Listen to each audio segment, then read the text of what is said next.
Ministre. La parole est à monsieur Yves Nicolin. Merci Monsieur le Président. Je pense que ma question va permettre au gouvernement de revenir un petit peu de modestie et va surtout permettre au Premier ministre de répondre à une question qui n'est pas polémique mais qui concerne tous nos artisans français et nos PME. Monsieur le Premier ministre, la lutte contre les abus des détachements des travailleurs devait constituer une priorité absolue de votre gouvernement. Tel n'est aujourd'hui pas le cas. Pourtant, ces abus sont une tragédie pour nos entreprises, nos artisans, nos collectivités, un cancer pour l'emploi et la prospérité économique. Je me permets de vous lire la proposition commerciale qui a été envoyée cette semaine à un artisan de ma circonscription. C'est proprement hallucinant. Le préfet de la région Auvergne-Rhône-Alpes en dispose de tous les éléments, notamment de noms que je cacherai ici. Notre entreprise vise la prestation de services dans le domaine de la sélection, recrutement et prêt de travailleurs dans le domaine du bâtiment. Maçons, peintres, plaquistes, coffreurs, couvreurs, carreleurs, électriciens, poseurs, menuisiers, etc. Chaque équipe dispose de personnes parlant français qui, sous votre direction, réaliseront vos projets tout en demeurant nos employés, travaillant en détachement dans votre entreprise. Vous avez tout à gagner avec notre entreprise, augmenter votre bénéfice avec un coût horaire parmi les plus bas du marché. Vous ne paierez que les heures effectuées, pas de charges sociales, pas d'assurance, pas de subvention vacances, pas de subvention Noël, pas de ticket repas, pas de TVA. Notre entreprise prend en charge le voyage de ses ouvriers, aller et retour, assurance d'accident du travail et le coût envers la sécurité sociale et le remplacement des ouvriers dont vous n'êtes pas satisfait. Tarif, Madame la Ministre, 16 € TTC par employé, toute spécialité. 16 €, Monsieur le Premier ministre, c'est 2 fois moins que le coût horaire moyen d'un salarié du bâtiment français.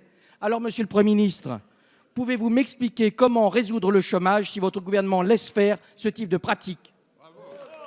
La parole est à madame Myriam El Khomri, ministre du Travail, de l'Emploi, de la Formation professionnelle et du Dialogue social. Merci Monsieur le Président, Mesdames et Messieurs les députés, Monsieur le député Yves Nicolin. Le seul point où nous pouvons nous retrouver sur le fait qu'il faut tout mettre en œuvre, bien évidemment, pour lutter contre les fraudes au détachement.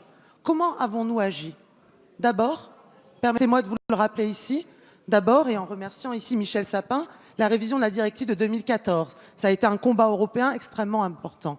D'abord, regardons sur le plan national ce que nous avons fait. Avec les lois Savary, puis la loi Macron, et puis ensuite la loi Travail, nous avons considérablement donné aux services les moyens de sanctionner. Mais nous n'avons pas seulement élaboré des lois, nous les avons appliquées.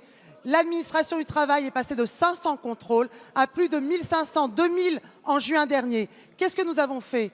Près de 880 amendes administratives. Un tiers de ces amendes sont de la responsabilité du donneur d'ordre. C'est ce que nous ont permis justement les modifications législatives. Mais je vais plus loin. Depuis janvier 2016, nous pouvons suspendre des chantiers. D'ailleurs, dans la région, et le préfet de la région Rhône-Alpes-Auvergne a suspendu encore récemment un chantier particulièrement important. Donc nous mettons des amendes, 5 millions d'euros récoltés en moins d'un an, 880 amendes mises en œuvre, 33 chantiers suspendus. Et bientôt, grâce à la loi Travail, nous pourrons suspendre des chantiers s'il n'y a pas de déclaration et détachement. Mais je crois qu'il est utile aussi de rappeler ici que la France est certes le deuxième pays d'accueil de travailleurs détachés, mais si nous voulons être tout à fait honnêtes vis-à-vis de nos concitoyens, nous sommes aussi le troisième pays d'envoi de travailleurs détachés. Que demandons-nous aujourd'hui? Nous demandons concrètement une révision de la directive détachement de 96. Nous le demandons et nous soutenons la Commission européenne dans ce cadre-là. Et j'ai vu votre collègue, Madame Morin-Chartier du PPE, allez la voir, elle vous dira ce que nous faisons. Nous avons rencontré de nombreux interlocuteurs, j'ai rencontré tous mes homologues européens et nous sommes en train d'avancer ce dossier. Nous demandons la fin des entreprises boîtes aux lettres. Vous le savez, nous sommes particulièrement